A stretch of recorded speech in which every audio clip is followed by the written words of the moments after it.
नमस्ते दोस्तों, मैं Urmila Salunke Vivekananda academy of human excellence के यूट्यूब चैनल पर आप सभी का स्वागत करती हूँ।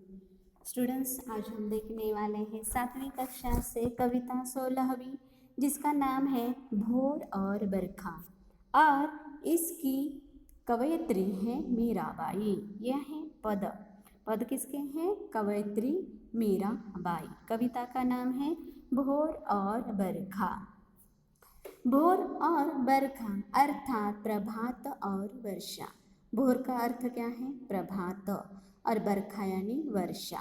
भोर और बरखा अर्थात प्रभात और वर्षा, इनसे संबंधित पदों में मीराबाई ने अपनी अनन्य भक्ति व प्रेम कृष्ण के प्रति दर्शाया है कि कैसे प्रभात के समय वे श्री कृष्ण को उठाना चाहती हैं, और वर्णन करती है कि घर घर के दरवाजे खुल गए हैं, गोपियाँ दही बिलो रही हैं, ग्वाल बाल सब गौओं को चराने जा रहे हैं।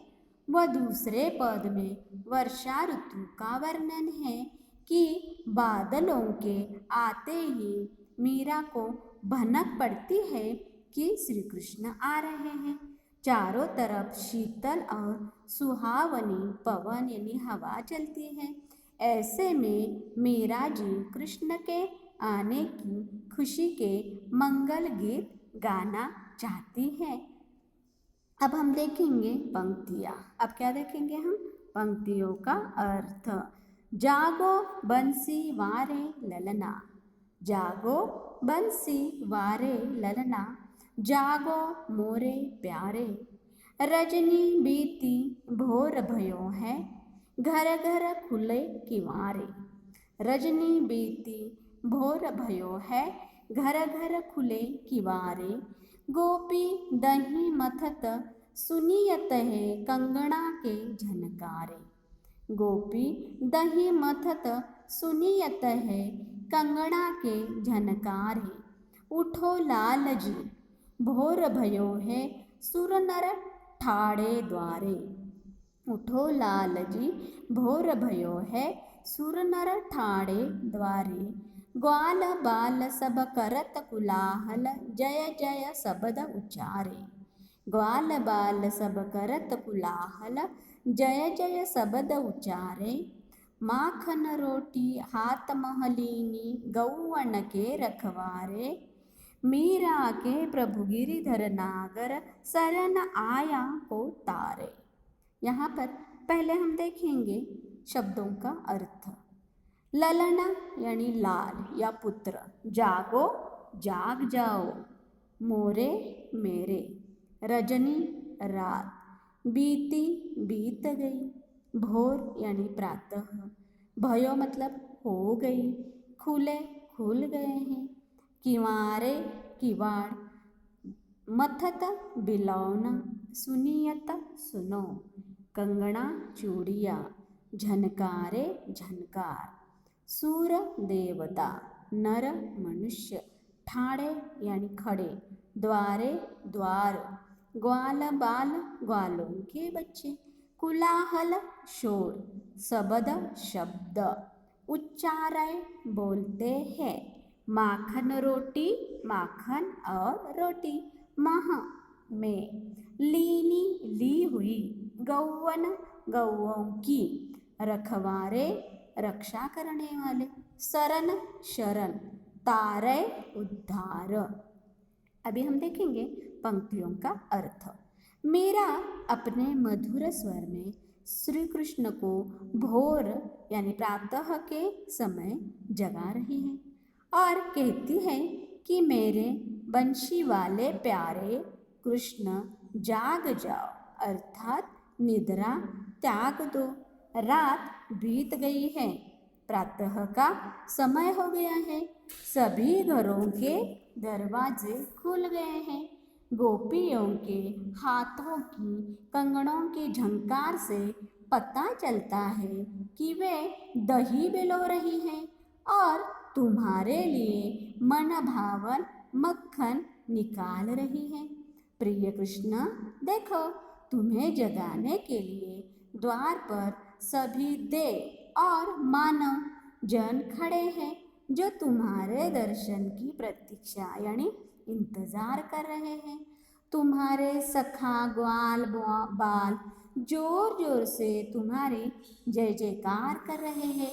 गौओं के रखवारे कृष्ण माखन और रोटी हाथ में लिए हुए तुम्हें साथ ले जाने को आतुर है। मीरा जी कहती है कि मेरे तो प्रभु गिरिधर नागर है अर्थात पर्वत को धारण कराने वाले हैं। अपनी शरण में आने वाले प्रत्येक का वह उद्धार कर देते हैं। अब हम देखेंगे अगली पंक्तियाँ।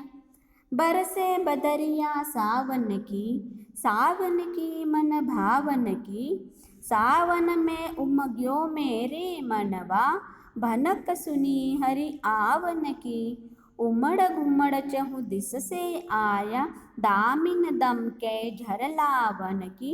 नन्ही नन्ही बूंदन में हा बरसे, शीतल पवन सुहावन की। मीरा के प्रभु गिरिधर नागर, आनंद मंगल गावन की।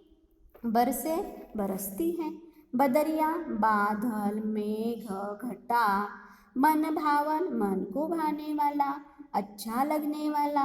उमग्यो उमंग से खुशी से भरा हुआ, भनक सुनी आभास हुआ, उड़ती खबर सुनी।